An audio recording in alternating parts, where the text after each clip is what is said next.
back with another book. This one is the African Tarot Guide, and it's a big guidebook for this actual like tarot deck, I guess.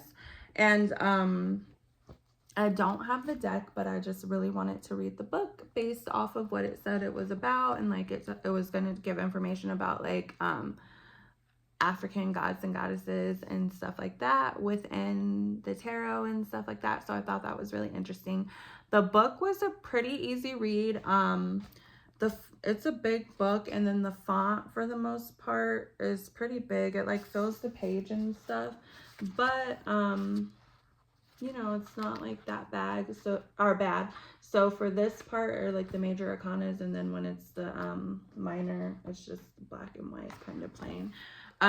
So with each card, she gives you like information on the cards. For the most part, each card has a divinatory, reverse, light, and shadow reading of the card, and then she gives like background information on each card, and kind of goes more into like what to expect or get from pulling that card from a reading.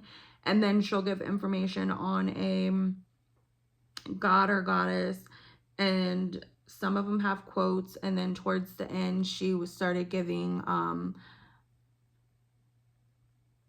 like Black history, not facts, but people from Black history, like our leaders and strong people within our community, information. And then she had a few little stories that were in just thrown in there. I don't know why, just like randomly thrown in there, like in between like cards or whatever. And I really love the stories. I did like the information about the gods and goddesses because I love learning about them.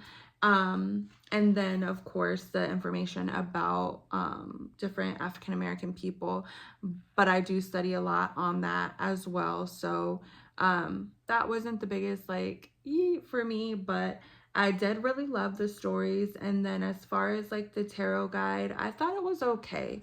I use a different tarot guide, and maybe I'm just used to that, and so I like that format and like everything like that about the book. I'm just like addicted to it. I have a couple of different books, but I always like gravitate back to one of my books. I like bought two of them so I can have like one upstairs in my area and one downstairs in my area, because I have different altars and I don't want to carry stuff like back and forth.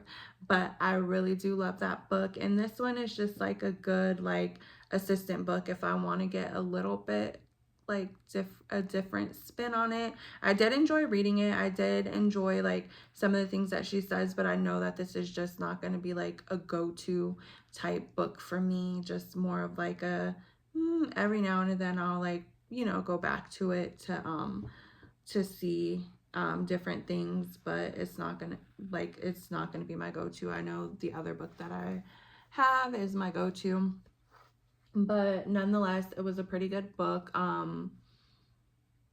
don't know so much if I would recommend it, just because like I said, it's not going to be like a go-to for me or like a must-have for me. I've read a couple of tarot books, and I don't know, I kind of expected something a little bit different, a little bit more. Maybe I expected it to be more like, I don't know how to say it. I don't even know what I expected, but it just wasn't like I expected, I guess I could say. I guess I was looking for more of like an African centered or African American centered like tarot mind of thought, so to speak. But it was just like a general tarot book and stuff like that. I would have thought she would have just went more in depth of like the African cosmology type thing in my mind. But again, it was a pretty cool book. Something nice to have, but not something that I would be like, oh, you need to go out and get you one of those.